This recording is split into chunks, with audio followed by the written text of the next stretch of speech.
أشهد أن لا إله إلا الله وحده لا شريك له وأشهد أن محمدا عبده ورسوله إسلام دين محمد النبي صلى الله عليه وسلم. إن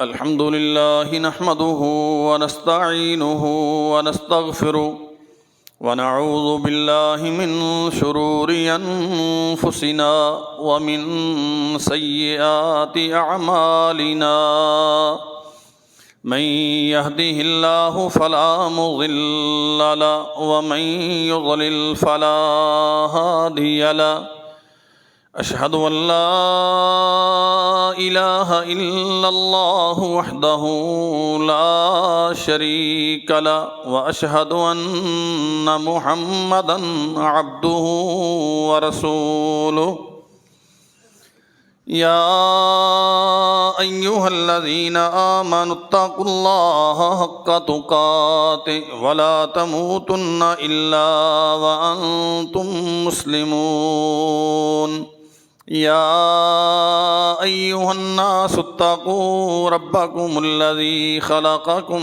من نفس واحدة وخلق منها زوجها وبث منهما رجالا كثيرا ونساء واتقوا الله الذي تساءلون به والأرحام إن الله كان عليكم رقيبا يا أيها الذين آمنوا اتقوا الله وقولوا قولا سديدا يصلح لكم أعمالكم ويغفر لكم ذنوبكم ومن يطع الله ورسوله فقد فاز فوزا عظيما أما بعد فإن خير الحديث كتاب الله فخير الهدي هدي محمد صلى الله عليه وسلم وشر الأمور محدثاتها وكل محدثة بدعة وكل بدعة ضلالة وكل ضلالة في النار اللهم صل على محمد وعلى آل محمد كما صليت على إبراهيم وعلى آل إبراهيم إنك حميد مجيد اللهم بارك على محمد وعلى آل محمد كما باركت على إبراهيم وعلى آل إبراهيم إنك حميد مجيد سبحانك لا علم لنا إلا ما علمتنا إنك أنت العليم الحكيم رب أعوذ بك من همزات الشياطين وأعوذ بك رب أن يحضرون رب اشرح لي صدري ويسر لي أمري واحلل عقدة من لساني يفقهوا قولي اللهم انفعنا بما علمتنا وعلمنا ما ينفعنا وزدنا علما أعوذ بالله السميع العليم من الشيطان الرجيم من حمزه ونفخه ونفسه يا أيها الذين آمنوا من يرتد منكم عن دينه فسوف يأتي الله بقوم يحبهم ويحبونه أذلة على المؤمنين أعزة على الكافرين يجاهدون في سبيل الله ولا يخافون لومة لائم ذلك فضل الله يؤتيه من يشاء والله واسع عليم انما ولیکم اللہ ورسولہ والذین آمنوا الذین یقیمون الصلاة ویؤتون الزکاة وهم راکعون ومن يتول اللہ ورسولہ والذین آمنوا فإن حزب اللہ هم الغالبون۔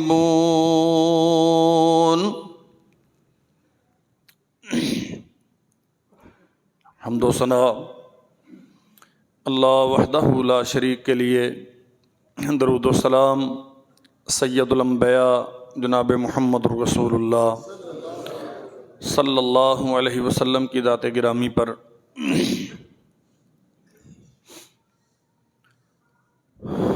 اللہ ذو الجلال والاکرام کی اس وسیع و عریض زمین پر بہت سارے دشمن، سرکش اور باغی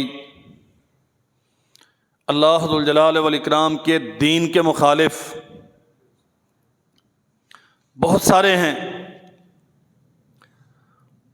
اور جب تک یہ دنیا قائم ہے یہ آتے رہیں گے۔ کامیابی، عزت دنیا میں بھی اور آخرت میں بھی، ہر دو مراحل پہ کامیابی اللہ کے دوستوں کے لیے ہے۔ سمجھنے کے معیارات مختلف ہو سکتے ہیں، انسانوں کی زندگی کی ترجیحات میں فرق ہو سکتا ہے، در حقیقت کامیاب وہ ہے جسے اللہ کامیاب قرار دیتا ہے۔ مال و دولت اتنا نہیں ہے، دنیا میں پروٹوکول باغیوں کے، سرکشوں کے عموماً زیادہ ہوتے ہیں۔ جاہ و حشمت اور یہ انسانوں کی نگاہوں میں عز و شرف یہ عاصیوں کا، نافرمانی کرنے والوں کا بظاہر زیادہ دکھتا ہے، اور جو اللہ کے دوست ہیں بالعموم مالی تنگی کا شکار، برادری انہیں اچھا نہیں سمجھتی، معاشرے میں ان کی حیثیت کوئی نہیں، کوئی سیاسی سماجی قد کاٹ نہیں، لیکن اللہ ذو الجلال والاکرام نے قانون پیش کیا ہے، یا ایھا الذین آمنوا من یرتد منکم عن دین، جو اللہ کا دین چھوڑے گا فسوف یأتی اللہ بقوم یحبہم ویحبونہ، اس کا معنی یہ ہے کہ اسے اپنے رب سے محبت نہیں، اللہ پھر انہیں چھوڑ دیتا ہے۔ کبھی ان کی لگامیں دراز ہو جاتی ہیں، وہ سرکشی میں بڑھتے جاتے ہیں، کبھی وسائل بے پناہ عطا کر دیے جاتے ہیں، شان و شوکت، عز و جاہ اس قدر مل جاتی ہے کہ تاریخ انسانی میں خال کسی کو ملی ہوگی، لیکن جو اللہ کا دشمن ہو گیا، جسے اللہ نے چھوڑ دیا، وہ مت سمجھے کہ وہ کامیاب ہو گیا۔ فسوف یأتی اللہ بقوم یحبہم ویحبونہ، جب انسان اللہ کو چھوڑ دیتے ہیں اللہ پھر انہیں چھوڑ دیتا ہے، پھر اپنے محبوب پیدا کرتا ہے، ایسے لوگوں کا انتخاب کرتا ہے اپنے دین کی خدمت کے لیے، اپنی بندگی کے لیے، کتاب و سنت کے تحفظ کے لیے، کلمت اللہ کے اعلاء کے لیے، احقاق حق اور ابطال باطل کے لیے، یحبہم ویحبونہ، جو اللہ سے محبت کرتے ہیں اور اللہ ان سے محبت کرتا ہے۔ خوبیاں ان کی کیا ہیں؟ فرمایا اذلۃ علی المؤمنین، ان کا مومنوں کے ساتھ بڑا مودت محبت عقیدت کا تعلق ہوتا ہے. عزت علی الکافرین، لیکن کافروں پر وہ بڑے سخت ہوتے ہیں. یجاہدون فی سبیل اللہ ولا یخافون لومۃ لائم، وہ اللہ کے رستے میں جہاد کرتے ہیں، تانا زنوں کی تانا زنی کا، برا کہنے والوں کے کہنے کا، مخالفتیں کرنے والوں کی مخالفتوں کا کوئی اندیشہ ان کے رستے میں حائل نہیں ہوتا، کوئی پرواہ نہیں کرتے، چلتے جاتے ہیں اور اللہ ذوالجلال والاکرام کے دین کی نوکری معراج زندگی سمجھ کے ادا کرتے ہیں. فرمایا اللہ ذوالجلال والاکرام نے یہ لوگ ہیں جن کا اللہ دوست ہے. انما ولیکم اللہ ورسولہ والذین آمنوا، اللہ بھی ان کا ولی ہے، دوست ہے، کارساز ہے، ان کی مشکلیں حل کرنے والا ہے. رسول بھی ان کے ولی ہیں، محبت کرتے ہیں. اہل ایمان نمازیں پڑھنے والے، سجدے کرنے والے، اللہ کی بندگی میں اپنے آپ کو پیش کرنے والے، اپنے مال و منال اللہ کی رضا کے لیے خرچ کرنے والے، اللہ بھی ان کا دوست ہے، رسول بھی ان کے دوست ہیں، اہل ایمان بھی ان کے دوست ہیں. اور فرمایا سنو، وَمَن يَتَوَلَّ اللَّهَ وَرَسُولَهُ وَالَّذِينَ آمَنُوا، جس نے اللہ کو اپنا دوست بنا لیا، رسول کو اپنا دوست بنا لیا، اہل ایمان کو اپنا دوست بنا لیا، فَإِنَّ حِزْبَ اللَّهِ هُمُ الْغَالِبُونَ، دنیا سمجھتی ہے کہ اسے قتل کر دیا گیا، یہ ناکام ہو گیا، اسے پابند سلاسل پھینک دیا گیا، یہ پٹ گیا، اس کی آل اولاد کا خاتمہ کر دیا، دنیا میں اس کا نام لینے والا کوئی نہیں. آسمان کا رب کہتا ہے نہیں، چونکہ وہ میرا دوست تھا، وہ میرے نبی کا دوست تھا، وہ میرے بندوں کا، میرے دوستوں کا دوست تھا، یہ تو میری جماعت ہے. فَإِنَّ حِزْبَ اللَّهِ، یہ تو میرے ہیں، هُمُ الْغَالِبُونَ، اور جو رب کے ہوتے ہیں وہ کبھی ناکام نہیں ہوتے. سیدنا امام اہل السنہ حافظ الحدیث امیر المؤمنین فی الحدیث امام احمد بن حنبل رحمت اللہ علیہ، شاگرد رشید امام محمد بن ادریس الشافعی اور استاد گرامی امام محمد بن اسماعیل البخاری رحمہم اللہ علیہم اجمعین، یہ ان عظیم رجال میں سے ایک ہیں جو اللہ ذوالجلال والاکرام کی جماعت کے سرخیل گزرے، جو حزب اللہ کے سرداروں میں سے ہیں.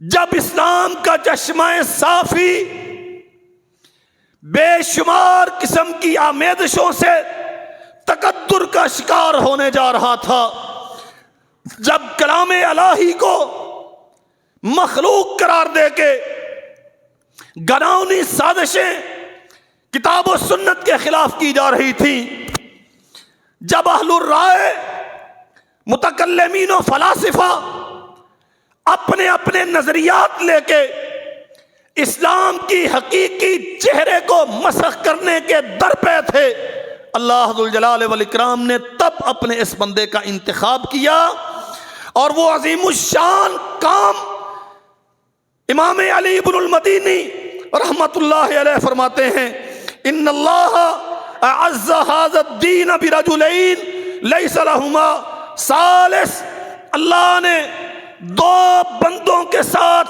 اس دین کو مضبوط کیا ہے، اور اس عظمت میں، اس شرف میں ان دو کے ساتھ کوئی شریک نہیں ہے. کون ہے؟ فرمایا ابو بکر الصدیق یوم الردہ، تب جب رسول اللہ صلی اللہ علیہ وسلم کی انتقال و رحلت کے بعد بہت سارے قبائل جو اسلام میں تھے انہوں نے ارتداد کا اعلان کر دیا، کسی نے زکوٰۃ کی ادائیگی سے انکار کر دیا، کسی نے رسول اللہ کا کلمہ چھوڑ دیا. تب ایسا مرحلہ تھا اگر ابو بکر کی بصیرت بروئے کار نہ آتی، یہ مرد شجاع تلوار لے کے میدان میں نہ نکلتا، افواج اور لشکر روانہ کر کے منکرین زکوٰۃ کا اور مرتدین اسلام کا کلا کما نہ کرتا، تو شاید اسلام کی یہ شاندار عمارت تب زمین بوس ہو چکی ہوتی۔ کوئی شک نہیں ہے، تمام اصحاب رسول رضوان اللہ علیہ مجمعین، یہ امت سب کی احسان مند ہے، ہم سارے تابعین کے احسان مند ہیں، ہم سارے اتباع تابعین کے احسان مند ہیں۔ ایک ایک امام نے اتنی عرقریزی کے ساتھ محمد کریم صلی اللہ علیہ وسلم کا دین ہم تک پہنچایا، واللہ قیامت تک آنے والی انسانیت ان کے احسانات سے مستغنی نہیں ہو سکتی۔ لیکن یہ شرف اللہ ذوالجلال والاکرام نے صحابہ اکرام میں سے سیدنا ابو بکر صدیق رضی اللہ عنہ کو بخشا، اور ان کے بعد اس پوری امت میں سے اللہ نے یہ شرف احمد ابن حنبل رحمت اللہ علیہ کو عطا فرمایا۔ کیفیت کچھ یوں ہے، رسول کریم صلی اللہ علیہ وسلم اپنی زندگی کی آخری ایام میں ایک لشکر مرتب کر کے روانہ کر چکے۔ اسامہ ابن زید رضی اللہ عنہما سالار لشکر ہیں۔ ابھی لشکر مدینہ سے تھوڑا سا باہر تھا کہ سرور کونین کی طبع زیادہ علیل ہو گئی، وہیں پہ رکے رہے، کچھ واپس لوٹ آئے، حتیٰ کہ اس روئے زمین کا سب سے بڑا حادثہ ہادی کائنات صلی اللہ علیہ وسلم وصال فرما کے دنیا سے تشریف لے گئے۔ اب کیفیت بڑی عجیب ہے، بار خلافت ابو بکر کے کندھوں پہ ہے، اور عجیب و غریب قسم کی چہمگوئیاں، فلاں قبیلے نے اسلام چھوڑ دیا، فلاں نے یہ کر دیا، فلاں علاقے میں یہ ہو گیا۔ ابو بکر صدیق نے امور خلافت سنبھالنے کے بعد سب سے پہلا کام یہ کیا، اسامہ جاؤ وہ لشکر جو سرور کونین نے مرتب کیا تھا اسے لے کے اسی محاذ پہ چلے جاؤ جس کا اللہ کے نبی نے حکم دیا تھا۔ دعویٰ ہے محبت اور ہیں، لیکن اس راہ محبت کی پرخار وادیوں میں جانا اور آبلا پائی کے یہ سفر اختیار کرنا یہ کچھ اور ہیں، داستان طویل ہے۔ ابو بکر کیا کر رہے ہیں؟ مدینے پہ دشمن حملہ آور ہوں گے، فرمایا رسول اللہ کا فیصلہ ہے یہ ہو کے رہے گا، حتیٰ کہ یہاں تک کہا اور مجھے ڈرانے والوں، اگر مدینے پہ جنگل کے بھیڑیے آگے حملہ کر دیں اور ابو بکر کے جسم کا گوشت نوچ کے لے جائیں، ابو بکر تب بھی وہ کام کرے گا جو رسول اللہ نے کیا تھا صلی اللہ علیہ وسلم۔ اور اللہ ذوالجلال والاکرام نے وہ کام لیا کہ امام علی ابن مدینی فرماتے ہیں جب اسلام کی عمارت لرزہ پر اندام تھی اور بڑے بڑوں کو سمجھ نہیں آ رہی تھی اب کیا بنے گا، اللہ ذوالجلال والاکرام نے ابو بکر کو یہ توفیق دی رضی اللہ عنہ کہ اسلام پھر سے دنیا میں مستحکم ہو گیا، اور فرمایا دوسرا بندہ وَأَحْمَدُ بْنُ حنبل یوم المحنہ، جب پوری اسلامی سلطنت کے بڑے بڑے مفتی بادشاہ کے اشرفیوں کی تھیلیوں پہ بک چکے تھے، جو حق کا ساتھ دینے والے تھے وہ پابندے سلاسل تھے، کتنے ہی ایسے تھے کہ جن کے جنازے جیلوں سے اٹھے۔ واللہ ہم تو بڑی آسانیوں میں ہیں، لائبریری سے کتاب اٹھا لی اور جو جی چاہا پڑھ لیا اس کے مطابق، ہمیں تو اسلام پلیٹ میں رکھ کے ملا، ہم نے تو کوئی راتیں اسلام کی تلاش میں صعوبتوں کے سفر کرتے ہوئے طے نہیں کی،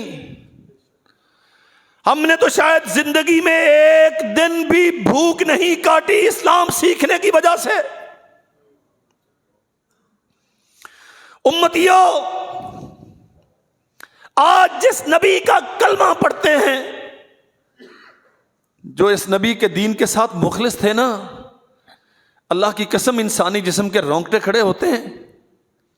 یہ علم و فضل جو آج میری تیری لائبریریوں میں بھرا ہوا ہے، جس کے نتیجے میں آج ممبر و محراب آباد ہیں، جس کے بلبوتے پر آج مفتی فتویٰ دیتے ہیں، جس کے ہونے کی وجہ سے ہم دنیا میں اپنے آپ کو عزت دار سمجھتے ہیں، شجر و حجر کی پرستش سے، پنڈت پروہت کی غلامی سے، ڈھیری بیری کے سامنے سجدہ ریز ہونے سے، جس علم کی وجہ سے اللہ نے مجھے اور تجھے محفوظ رکھا ہے، یہ علم ہم تک پہنچا کیسے؟ ایک دو کی بات نہیں، اگر آپ اسلامی تاریخ کی اوراق کھنگالیں تو شاید ہزاروں وہ ہیں جنہوں نے اس مصفہ منزہ علم رسول اللہ صلی اللہ علیہ وسلم کے تحفظ کے لیے جہلوں میں جانا اور وہاں سے جنازوں کی صورت میں نکلنا پسند کیا۔ کون جانتا تھا 2.5-3 سال کی عمر میں یتیم ہو جانے والا بچہ جو لمبے لمبے سفر کرتا ہے، زیادہ راہ پاس نہیں، کتنے ہی اسفار ایسے ہیں کہ سواری تک میسر نہیں، بغداد سے یمن، کبھی بغداد سے مکہ، کبھی یہاں سے بصرہ، کبھی قاہرہ، کبھی مصر، اور کہتے ہیں اگر میرے پاس زیادہ راہ ہوتا تو میں امام جریر ابن عبد الحمید سے حدیث رسول کو سننے کے لیے ایران ضرور جاتا۔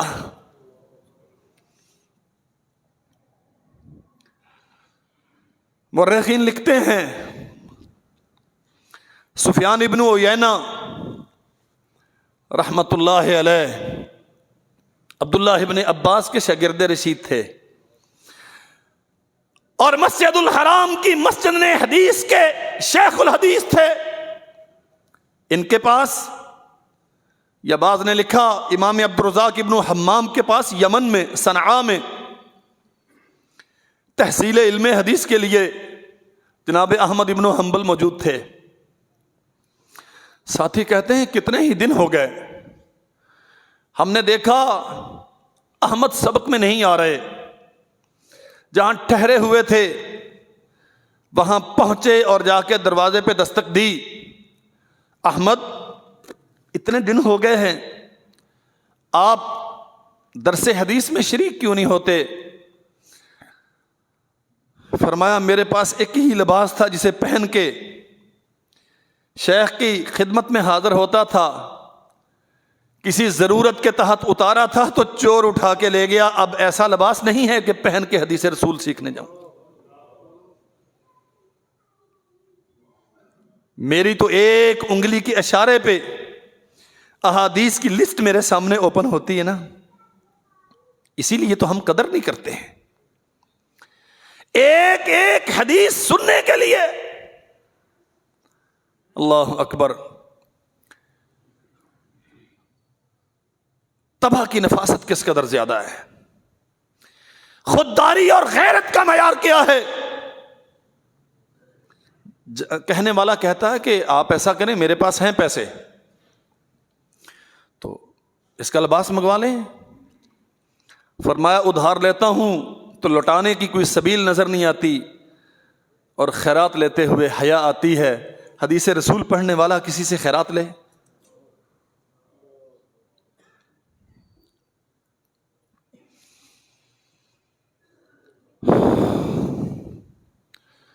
کہا میرا یہ کام ہے، آپ مجھے اگر میں آپ کو کاغذ قلم دوں تو یہ لکھ دیں گے؟ فرمایا ہاں وہ کام لکھ دوں گا، لیکن اس کی عوض مزدوری لوں گا۔ مزدوری کر کے 1 درہم کما کے اس کا لباس خریدا۔ اور حدیث رسول سے محبت کس قدر ہے، بیوہ ماں کا یتیم بچہ یحییٰ ابن معین بیان کرتے ہیں، ان کے ساتھی تھے رحمت اللہ علیہ، کہتے ہم بغداد سے نکلے تھے کہ مکہ مکرمہ میں جاتے ہیں، بیت اللہ کا طواف کریں گے، اس کے بعد امام حمام عبدالرزاق بن حمام کے پاس یمن میں جائیں گے اور ان سے رسول اللہ صلی اللہ علیہ وسلم کی احادیث سیکھ کے آئیں گے۔ کہتے ہیں ہم طواف میں تھے کہ امام عبدالرزاق ابن حمام رحمۃ اللہ علیہ پہ نگاہ پڑی۔ میں نے کہا احمد اب تو کنواں خود چل کے پیاسے کے پاس آ گیا ہے، احادیث ہی لینی ہے نا تو یہیں پہ لے لیتے ہیں۔ معیار کیا ہے، رسول اللہ کی حدیث کا احترام کیا ہے اور محدثین کی دل میں قدر کیا ہے۔ کہتے ہیں یحییٰ مجھے اللہ سے شرم آتی ہے کہ ہم گھر سے تو یہ نیت لے کے نکلے تھے کہ شیخ کے آستانے پہ ان کی خدمت میں حاضر ہو کے حاصل کریں گے، اب یہاں راہ چلتے ہوئے لیتے ہوئے مجھے شرم آتی۔ اللہ اکبر۔ غربت رہی زندگی بھر اور غربت سے محبت بھی رہی زندگی بھر۔ رسول اللہ کی حدیث کا طالب علم، اور ایک مرحلہ وہ آیا امام شافعی فرماتے ہیں احمد آپ حدیث رسول کو ہم سے بہتر جانتے ہیں، گاہے بگاہے حدیث رسول کے متعلق ہماری رہنمائی کیا کیجیے۔ کیا عظمت ہے، استاد شاگرد سے کہہ رہا ہے۔ یہ ترتیب یاد رکھنا، امام احمد امام شافعی کے شاگرد ہیں اور امام شافعی اپنے شاگرد سے کہتے ہیں کہ حدیث رسول کو آپ مجھ سے بہتر جانتے ہیں، اس میں کبھی مجھے ضرورت ہو تو میری رہنمائی کرنا۔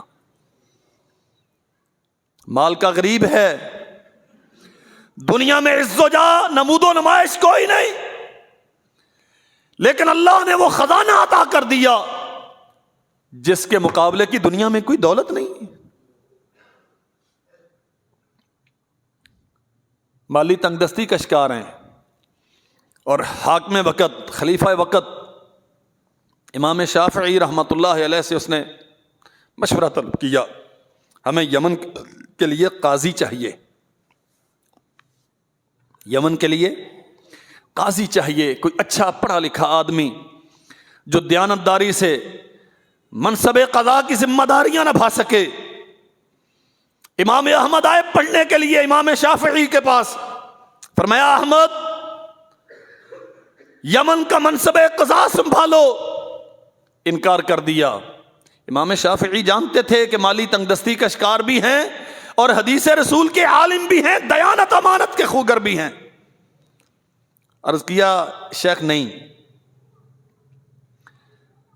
دوسری مجلس میں، تیسری مجلس میں استاد محترم نے جب اصرار کیا تو عرض کیا شیخ میں آپ سے وہ علم سیکھنے آتا ہوں جو دنیا سے دور کرتا ہے اور آپ مجھے اس منصب پہ بھیجنا چاہتے ہیں جو دنیا کے قریب کرتا۔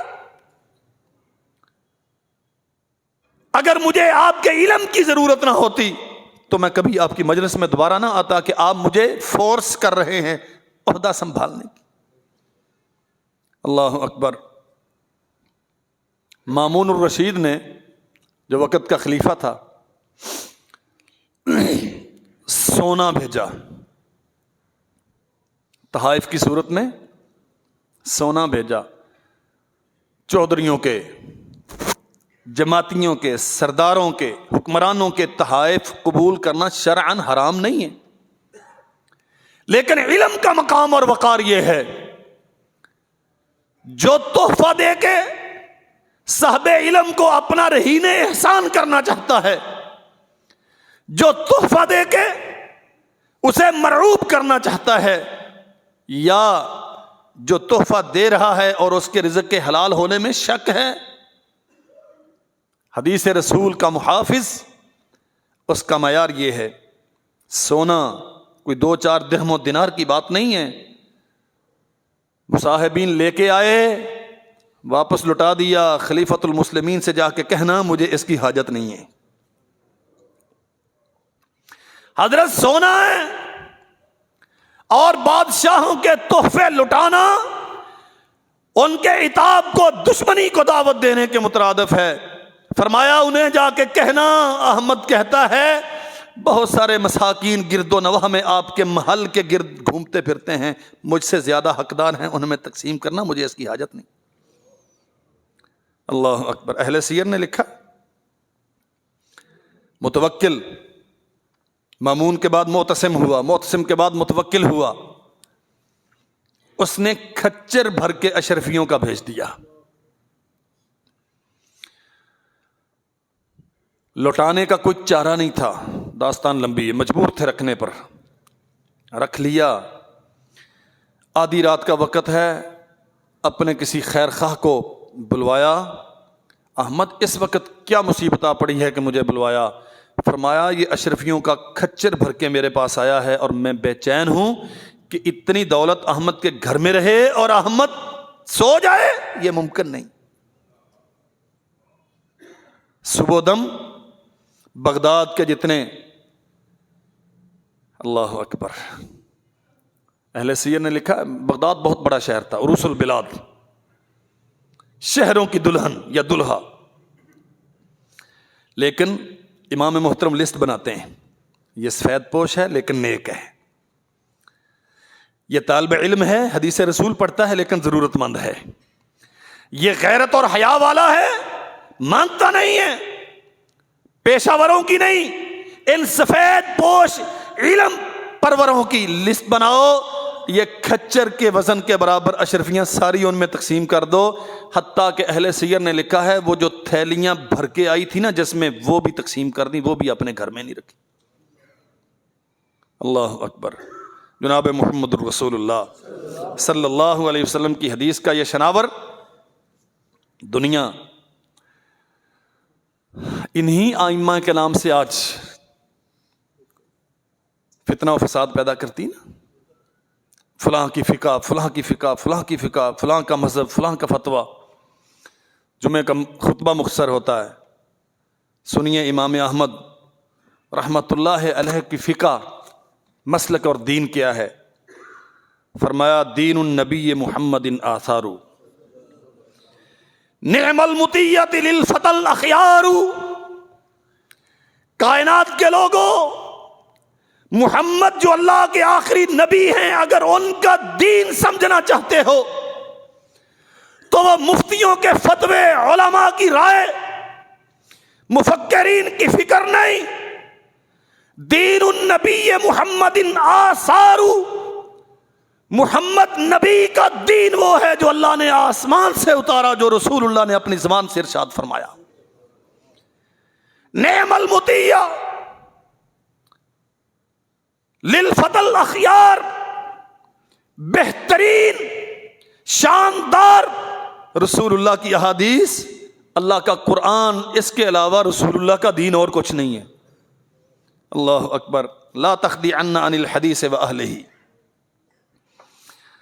فالرأی لیل والحدیث نہار۔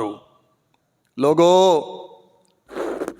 حدیث اور اہل حدیث سے اپنے آپ کو دور نہ کرو۔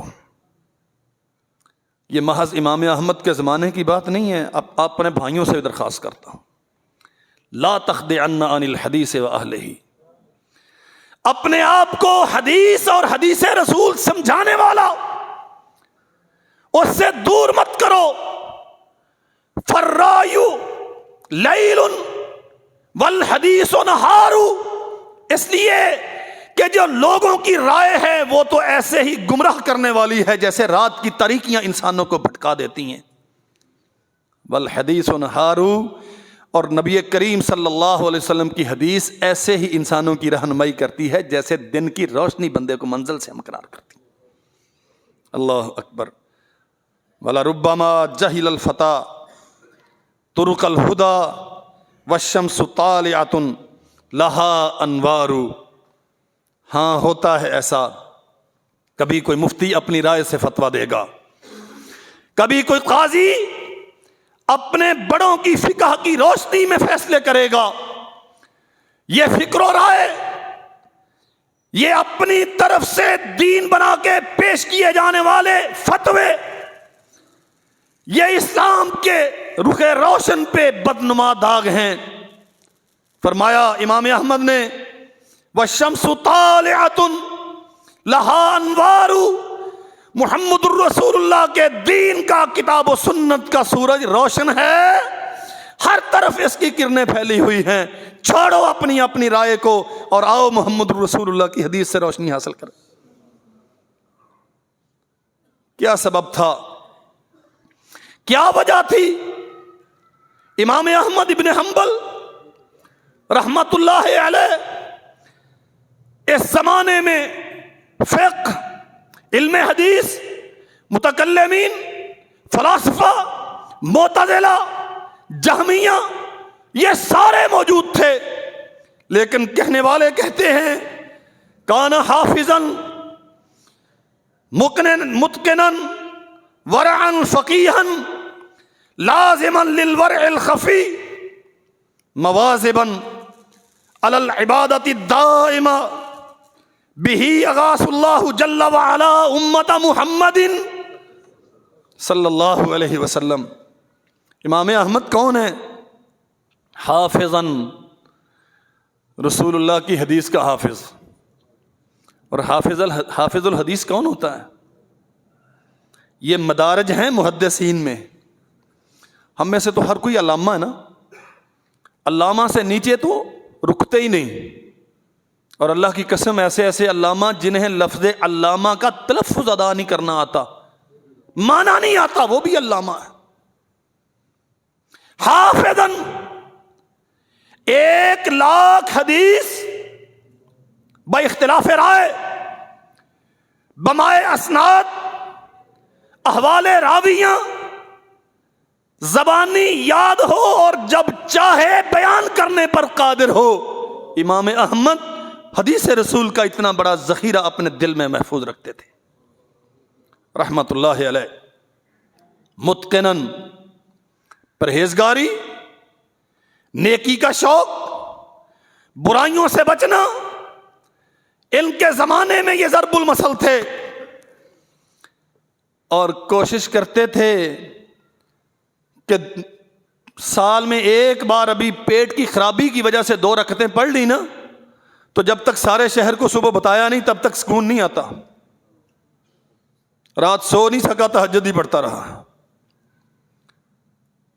امام ابن حبان کہتے ہیں امام احمد حدیث رسول کے وہ محافظ تھے جو چھپ کے نفلی عبادت کرنے کو پسند کرتے تھے. مواظباً علی العبادات الدائمہ، مستقل لمبی لمبی نفلی عبادتیں کرتے تھے، چھپ چھپ کے کرتے تھے. اور آخری جملہ سنیے، فرمایا بہ اغاث اللہ جل وعلا امت محمد صلی اللہ علیہ وسلم. اللہ نے ان کا انتخاب کیا حدیث رسول کے اس چشمہ صافی کی پہرے داری کر کے. اللہ نے اپنے اس بندے کی وجہ سے امت محمد کی مدد فرمائی صلی اللہ علیہ وسلم. جب کتنے فتنے تھے اس زمانے میں، اللہ ذو الجلال والاکرام نے ان کا انتخاب کیا. زندگی پہلے سفروں میں گزری، مشقتوں میں گزری، مزدوریاں کر کر کے علم حدیث حاصل کرتے رہے، اور جب مسند ارشاد پر متمکن ہوئے تو حکمرانوں کے ظلم و جبر کا شکار نشانہ بنے، اور 3 حکمران یکے بعد دیگرے امام احمد کو مشق ستم بناتے رہے. یہ عزم و ہمت کا کوہ گراں پہاڑ کی مانند اپنی جگہ پہ ڈٹا رہا.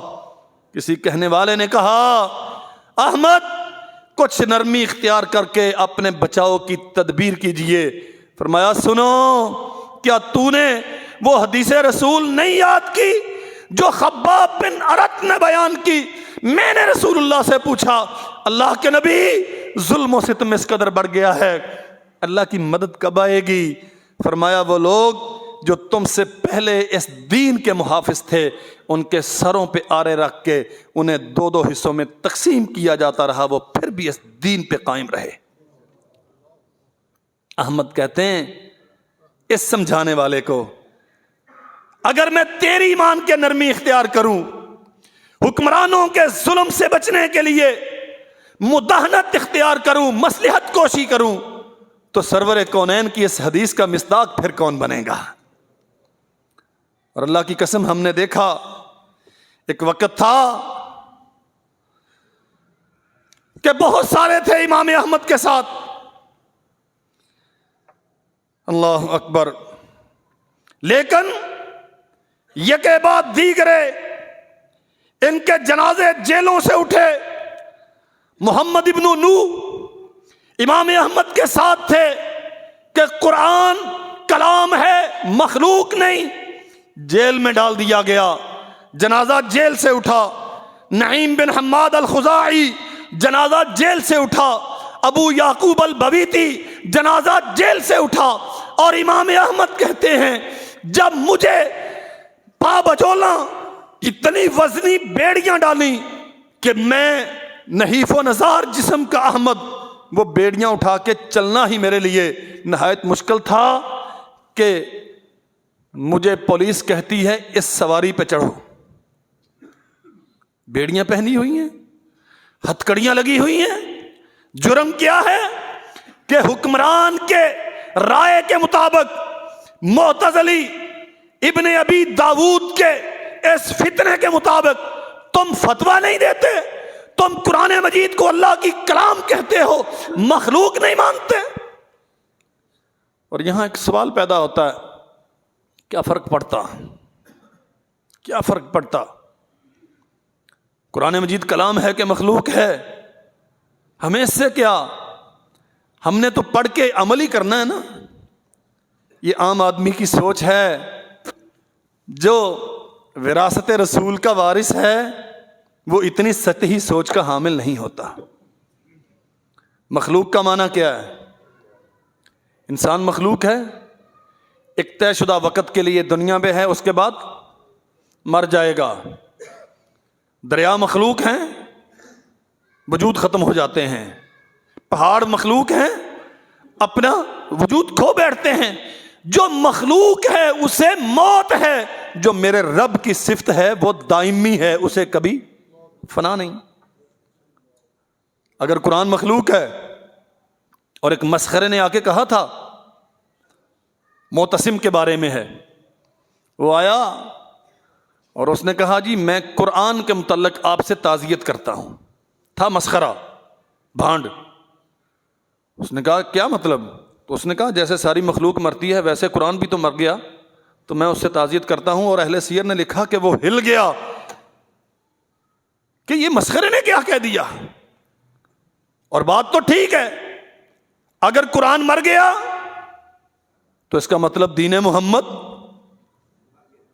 ختم ہو گیا، پیچھے کچھ رہا ہی نہیں۔ جو ان کے ساتھ تھے انہیں پابندے سلاسل کر دیا گیا، اور یکے بعد دیگرے جنازے جیلوں سے اٹھے۔ اور یہ امام احمد رحمت اللہ علیہ بیڑیاں پہنی ہوئی ہیں، مامون کی طرف انہیں لے جایا جا رہا ہے بغداد سے باہر۔ کہتے ہیں رات کی تاریکی میں مجھے ان پولیس والوں میں سے ایک نے کہا حضرت آپ پہ وقت بڑا کٹھن ہے، میں آپ کا تعاون نہیں کر سکتا لیکن میرا دل آپ کے ساتھ ہے، بہت مشکل میں ہیں آپ۔ کہتے ہیں اللہ ذوالجلال والاکرام سے دعا کی، عرش والے تو جانتا ہے میں تیرے نبی کے سچے دین کا محافظ ہوں، تو اس کے مقابلے میں مجھ سے کافی ہو جا۔ صبح چڑھنے سے پہلے پیغام آ گیا کہ مامون رات مر گیا ہے۔ ابن کثیر نے یہ واقعہ نقل کیا ہے تاریخ میں۔ معتصم آ گیا، اللہ اکبر، رات کی تاریکی میں گھر سے اٹھایا، بیڑیاں پہنائیں اور جیل خاص میں لے جا کے بند کر دیا۔ کہتے ہیں تاریکی اتنی تھی کہ کچھ دکھائی نہیں پڑتا تھا۔ کمرے میں ادھر ادھر ہاتھ مارا کہ کچھ مل جائے تاکہ وضو کر کے نماز پڑھوں۔ ایک برتن پڑا ہوا تھا پانی والا، میں نے اس سے وضو کیا، اور مجھے یہ بھی معلوم نہیں تھا کہ قبلے کا رخ کیا ہے۔ ہاتھوں پہ ہتھکڑیاں لگی ہوں، پاؤں پہ بیڑیاں پہنی ہوئی ہوں، اور ظالم بادشاہ کی قید اور رات کی تاریکیاں ہوں، اور رخ کعبہ بھی معلوم نہ ہو۔ سجدے تو میں بھی کرتا ہوں، آپ بھی کرتے ہیں، لیکن یہ وہ لوگ ہیں، محمد الرسول اللہ صلی اللہ علیہ وسلم نے فرمایا تھا ثلاث من کن فیہ وجد حلاوت الایمان، تین چیزیں جس بندے میں ہوں وہ ایمان کی لذت حاصل کرتا ہے، ان یکون اللہ ورسولہ احب الیہ مما سواہما، نہ بادشاہوں کی بادشاہت ڈرا سکی، نہ دولت مندوں کی دولت خرید سکی، اللہ سے محبت ہے، اس کے رسول سے محبت ہے، کائنات میں کوئی اور محبت نہیں جو ان کے برابر ہو۔ وَأَن يُحِبَّ الْمَرْءَ لَا يُحِبُّهُ إِلَّا لِلَّهِ، اور وہ کسی اور انسان سے محبت کرتا ہے تو اللہ کی محبت میں کرتا ہے۔ اور آخری بات فرمایا وَأَن يَعُودَ فِي الْكُفْرِ بَعْدَ أَنْ أَنْقَذَهُ اللَّهُ، امور کفر کی طرف لوٹنا ہدایت کے بعد وہ اتنا ہی ناپسند کرتا ہے جیسے آگ میں ڈالے جانے کو ناپسند کرتا ہے۔ وجد حلاوت الایمان، تصور بھی ہے میرے بچوں کا کیا بنے گا؟ وہ غریب آدمی جس کے پاس ایک وقت کی ہوتی ہے، دوسری کا گھر میں راشن نہیں ہوتا، صبح بچے کھانا کہاں سے کھائیں گے؟ مجھے تو اٹھا کے جیل خانے میں ڈال دیا گیا، رات کی تاریکی ہے، پاؤں میں بیڑیاں ہیں، ہاتھوں میں ہتکڑیاں ہیں، اور رخ کعبہ بھی معلوم نہیں۔ اس وقت جو سجدہ کیا ہے وجد حلاوت الایمان، پھر اندر سے ایمان کے چشمے پھوٹتے ہیں۔ اللہ اکبر۔ انہیں جب مارا گیا نا، قاضی ابن السماع ان سے سوال کرتے ہیں، داستان بڑی لمبی اور دلگداز ہے۔ معتصم نے اپنی دربار میں حاضر کیا اور معتزلی مناظرین کو بلایا، مناظرہ کرو، 1 دن 2 دن 3 دن کتنے ہی دن مناظرہ چلتا رہا، نہ وہ ظالم خاموش ہوئے، نہ امام احمد کو اپنے ساتھ کھڑا کر سکے۔ ایک ہی جواب تھا، یا امیر المؤمنین اوتونی شیئا بکتاب اللہ و سنت رسولہ اقول بہی۔ کوڑے مارے گئے، پیٹا گیا، روندا گیا، وقت کے سب سے بڑے عالم حدیث کی توہین کی گئی۔ جب ہوش میں آتے تھے ایک ہی بات کہتے تھے، اگر احمد کو منوانا چاہتے ہو تو کتاب و سنت سے کوئی دلیل لاؤ، اس کے مطابق فتویٰ دوں گا، تمہاری نہیں مانتا۔ 30 کوڑے، کہتے ہیں اگر یہ ہاتھی کو مارے جاتے تو ہاتھی مر جاتا۔ امام کہتے ہیں کتنی بار میں بے ہوش ہوا، زخم کٹ پھٹ گیا، گوشت کے لوتھڑے لٹک رہے ہیں، گھر بھجوا دیا، طبیب آیا اور وہ لٹکا ہوا گوشت کاٹ کاٹ کے باقی زخموں پہ مرہم رکھ رہا ہے۔ یہ علم حدیث ہم تک آسانی سے نہیں پہنچا، اس اسلام کے محافظوں نے اس کے لیے بڑے زخم کھائے۔ ابن سمحہ کہتے ہیں قاضی تھے، اسی زخمی حالت میں، خون آلود حالت میں امام احمد اپنے رب کے سامنے جھکنے کے لیے تیار ہیں۔ سلام پھیرا تو قاضی صاحب کہتے ہیں حضرت اب خون سے بھرے ہوئے ہیں اور نماز پڑھ رہے ہیں۔ فرمایا اگر آج کی نماز اللہ کی بارگاہ میں مقبول نہیں ہوئی تو کوئی نماز قبولیت کے قابل نہیں ہے۔ اللہ اکبر۔ مارنے والوں نے مارا اور ظلم کرنے والوں نے ظلم کیا، لیکن اللہ ذوالجلال والاکرام کے اپنے فیصلے ہیں۔ ان کے شاگرد، ان کے ساتھی، ان کے ہم اثر، کیا عجیب و غریب عزت اللہ نے لوگوں کے دلوں میں ان کی ڈالی۔ مامون دشمن تھا، دشمنی میں ہی مر گیا۔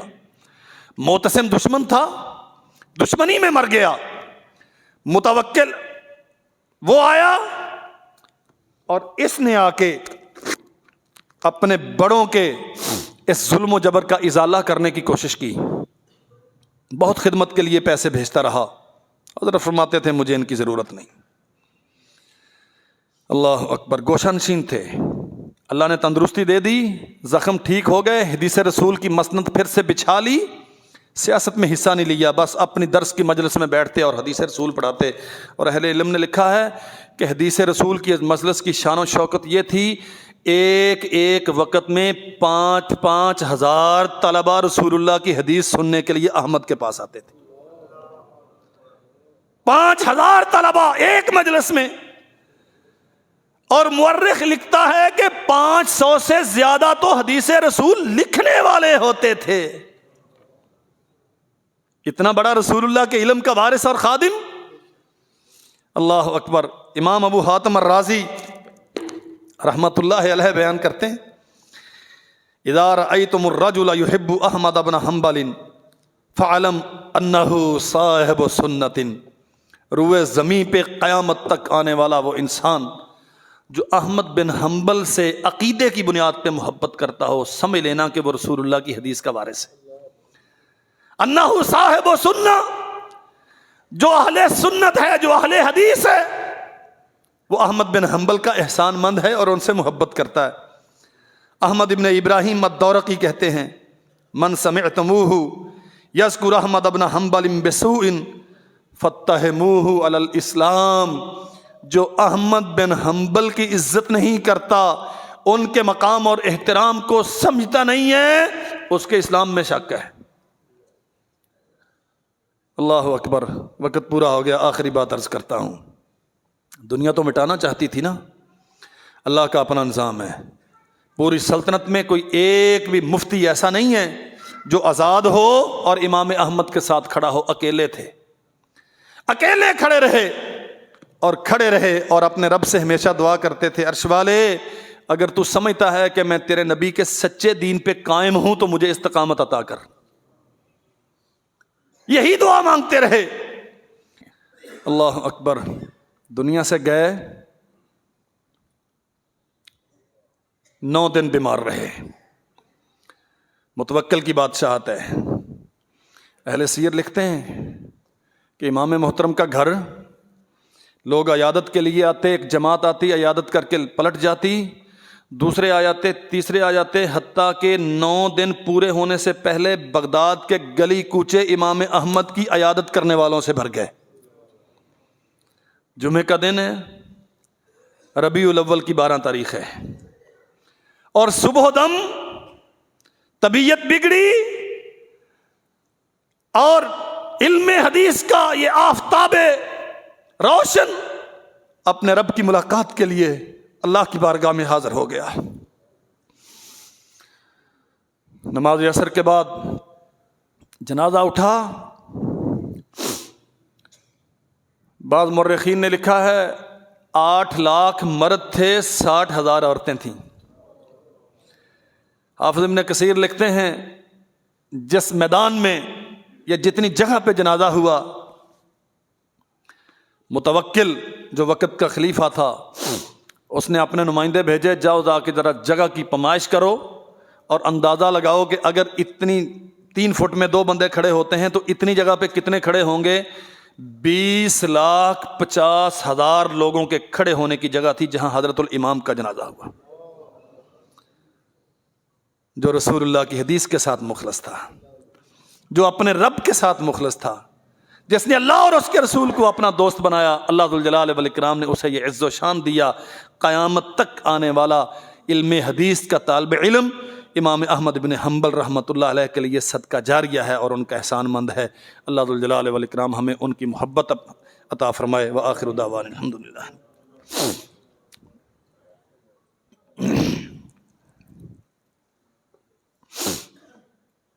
آج 25 فروری ہے.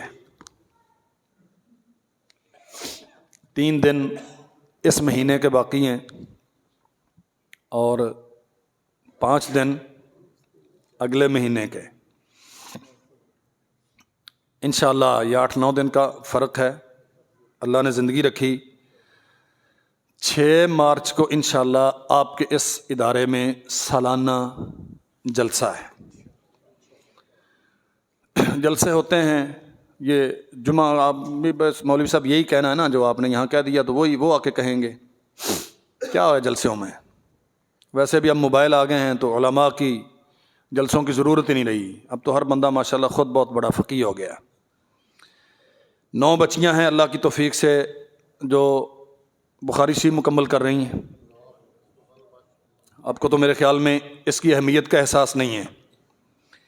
ایک چیز ہوتی ہے کہ گراؤنڈ بنا ہے، زمین تیار ہے اور اس پہ آپ اینٹیں لا کے عمارت کھڑی کر لیں، اور ایک ہوتا ہے کھڈے پے انہیں ذرا لیول کرنا پڑتا ہے پہلے اور اس کے بعد عمارت کھڑی کرتے ہیں۔ اللہ نے ہم پہ یہ احسان کیا ہے، 2.5 سال کا عرصہ ہوا ہے مجھے یہاں آپ کی خدمت میں، اور الحمدللہ 9 بچیاں بخاری شریف پڑھ رہی ہیں اس سال۔ ان بچیوں کو انشاءاللہ اسناد وغیرہ وہ جو بھی سلسلہ ہوتا ہے مدارس کا، ادارے کی زندگی کے لیے کانفرنسیں بہت ضروری ہوتی ہیں۔ اشتہارات لگ چکے ہیں، میں تو الحمدللہ 6 ماہ سے اس پہ سرگرم عمل ہوں، آپ پتہ نہیں ابھی تک اس کے لیے جاگے ہیں کہ نہیں۔ 6 مارچ کو جلسہ ہے اور انشاءاللہ یہ جلسہ ہم نے کروانا ہے۔ آپ بھائیوں کے ذمے جو کام ہے، نوجوان جو سوشل میڈیا استعمال کرتے ہیں، اشتہار بن گئے لگا دیے، چونکہ مولوی صاحب موجود ہیں انشاءاللہ ہم نے خود ہی لگائے، میں خود ہی جاتا رہا ہوں اور جا رہا ہوں انشاءاللہ جاؤں گا، یہ میری ڈیوٹی ہے نا۔ ہاں، مولوی کا کام ہی یہ ہوتا ہے، مولوی نے اور کڑا دکان کھولنی جا کے، لیکن جو دکاندار ہے نا وہ بیٹھ کے کم از کم اپنا موبائل ضرور استعمال کریں، سوشل میڈیا پہ ایکٹیو ہوں، لوگوں کو دعوت دیں، یہ پیغام عام کریں، اس ادارے کے لیے کوئی کلمہ خیر کہیں۔ اگر ایک بندہ آپ کی وجہ سے جلسے میں آ گیا اور ایک کلمہ خیر اس کے دل میں گھر کر گیا اور اس کی سمت تبدیل ہوگی، صراط مستقیم پہ آ گیا، تو میرے بھائیوں جلسہ کرنے والے بھول جائیں گے، کروانے والے بھول جائیں گے، لیکن وہ جانتا ہے کہ یہ کس کی وجہ سے آیا تھا، وہ کبھی نہیں بھولتا، اور قیامت کے دن آپ کے لیے جنت کی میزبانی پکی ہے انشاءاللہ۔ اس لیے پہلا کام یہ ہے، خاص طور پہ یہ سوشل میڈیا والے بھائیوں کے لیے، سارے ہی استعمال کرتے ہیں، کوئی اس سے بچا ہوا نہیں ہے، کہ یہ 10 دن 8 دن جتنے بھی دن بنتے ہیں 6 مارچ تک یہ جلسے کی کمپین چلائیں۔ دکاندار، گھروں والے، یہاں وہاں جہاں بھی ہیں، جیسے میری ذمہ داری ہے، اس ادارے کے صدر سیکرٹری کی ذمہ داری ہے، ہم سب کی ذمہ داری ہے، اس ادارے کی نشہ ثانیہ کے لیے اور اس کی زندگی کے لیے ضروری ہے کہ ہم زیادہ سے زیادہ کراؤڈ جمع کریں اور لوگوں کو دعوت دیں۔ انشاءاللہ یہ کام بھی کرنا ہے اللہ کی توفیق سے۔ اور جو لوگ میرے بھائی دیہاتوں سے آتے ہیں ان سے التماس ہے، ویسے میں نے الحمدللہ تحصیل میں کوئی گاؤں چھوڑا نہیں ہے جہاں ہم دعوت نہیں پہنچا سکے، ہیں چند ایک، انشاءاللہ میں نکل رہا ہوں، ابھی میرے پاس 10 دن اللہ کی توفیق سے ہیں، لیکن جو بھائی خطبہ جمعہ کے لیے جو میری بہنیں تشریف لاتی ہیں ان کی بھی ذمہ داری ہے کہ اس پیغام کو عام کریں۔ یہ اس ادارے کی زندگی کا اور بچیوں کے احترام کا، حدیث رسول سے وابستگی اور محبت کا ایک مسئلہ ہے، تو ہمیں اس پہ ڈٹ کے محنت کرنی چاہیے۔ باقی پیسے پوسے انشاءاللہ میں تہاڈے کو لے ہی لینے، تسی دے ہی دینے، وہ مسئلہ کون ہے انشاءاللہ۔ میں نے پچھلے خطبے میں توجہ دلائی تھی، شیخ الحدیث استاد العلماء مولانا عبید اللہ عفیف صاحب، استاد القراء قاری محمد ادریس العاصم صاحب، ان کی رحلت ہوئی ہے، اوپر سے خواتین کی طرف سے ایک پیغام آیا تھا، ان کے کسی عزیز کی وفات ہوئی ہے غالباً دیپال پور میں، اور ہمارے بہت ہی محترم بھائی ہیں چودھری اصغر سندھو صاحب، ایڈوکیٹ ہیں، ان کی خوش دامن کا انتقال ہوا ہے، صحیح العقیدہ تھی، زندگی بھر یہیں پہ ہمارے پاس خطبہ جمعہ کے لیے تشریف لاتی رہیں، تو انشاءاللہ ان سارے مرحومین کی غیبانہ نماز جنازہ ادا کریں۔ ان الحمد للہ نحمده ونستعینه ونستغفره ونعوذ باللہ من شرور انفسنا وسیئات اعمالنا من يهده الله فلا مضل له ومن يضلل فلا هادی له اشهد ان لا الہ الا اللہ وحدہ لا شریک له وان محمدا عبدہ ورسولہ اللهم صل وسلم علی عبدک ونبیک محمد وبارک وسلم وصلی علیہ سبحان ربک رب العزة عما یصفون وسلام علی المرسلین والحمد للہ رب العالمین۔